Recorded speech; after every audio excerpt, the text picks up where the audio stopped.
Nagmotor nga sila ni Bunso kasama si Jana. Magandang araw po sa inyong lahat. All Team Medeth communities worldwide shout out po at sa mga independent at silent Medeth supporters. May nagtanong naman kay Bunso kung iniwan ba daw niya si Jana.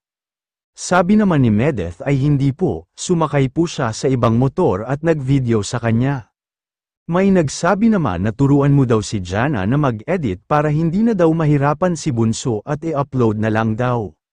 Nasagot naman ni Medeth, opo tita, na ikwento na nga ni Bunso na may work pa daw siya sa One Media. Hindi pa daw na schedule ang shooting niya sa commercial dahil masyado pa daw siyang busy guys. Bukas daw may exams pa siya, sa Wednesday naman daw may a-attenan siyang kasal. Kaya loaded ang buong week ni Bunso sa mga activities niya. May nagsabi naman na you should be studying, hindi daw siya nag-aaral ng gabi kundi mamaya daw siya gigising madaling araw para mag-review.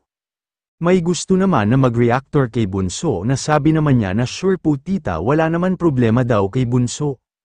Wala naman ako masyadong rules basta gusto lang daw niya na iyong respeto daw sa bawat isa. Iyong peace of mind ng community niya at community nating lahat. Siyempre daw po dahil alam nyo naman po na senior na halos ang lahat ng karamihan sa supporters daw niya. At gusto niyang ingatan ang mental health nila, maging mabuti lang daw tayo guys. Pwede naman daw tayong magsalita kapag sobra na talaga. Pero lagi pa rin natin panatilihin ang respeto daw sa sarili natin. Iyong the way tayo magsalita. At huwag daw tayong makapanakit may content lang. Good or bad publicity is still publicity, pangit daw yung ganong mentality. At may binanggit nga siya na mga reactors niya na katulad daw nila ni Miko Lopez, Egypt TV, PWD Rams, na nagsasalita sila ng opinion nila pero still hindi daw lalagpas sa boundaries. Dapat daw hindi sila lumalagpas doon kasi mahirap na. May mga batas na kailangan natin sundin, para alam mo na walang maiipit na ibang tao. Grabe naman ang nag-comment na tamad daw si Bunso mag-upload, hindi man daw sa ganon guys, may pina-priority lang daw siya. At ang dami pa daw niyang work, nagpaalala naman si Bunso sa mga naaapektuhan daw sa Baguio, mag-ingat daw po kayo guys, napakwento na po si Bunso nung nagtagaytay daw sila ng ate niya. At nagkataon din naman na si Brown Eyes ay pumunta ng Manila dahil may kinuhang mga equipments. Ano kaya te guys may business kaya na workout gym si Brown Eyes.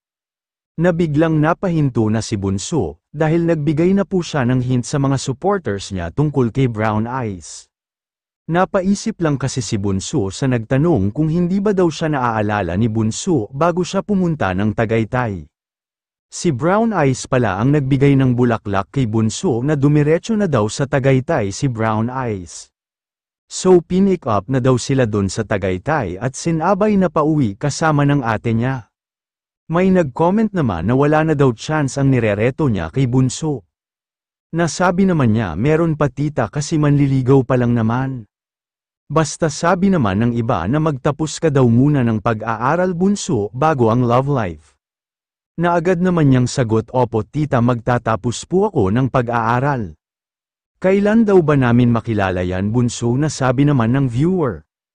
At the right time ba? Excited lang talaga daw sila. Sagot naman ni Bunso kapag sure na daw talaga siya sa tamang panahon. Na biglang sagot ni mother sa birthday mo. Sabi naman ni Bunso ay ayaw ko, sa birthday daw ni daddy. Na ganun din sagot ni Bunso ayaw niya din. Hintayin na lang natin guys huwag na natin pangunahan si Bunso. Kasi hindi pa din niya napakilala sa daddy niya. Kaya wait na lang tayo guys. Pasasaan at makilala din natin yan soon. Hanggang dito po muli guys. Maraming salamat po sa inyong lahat.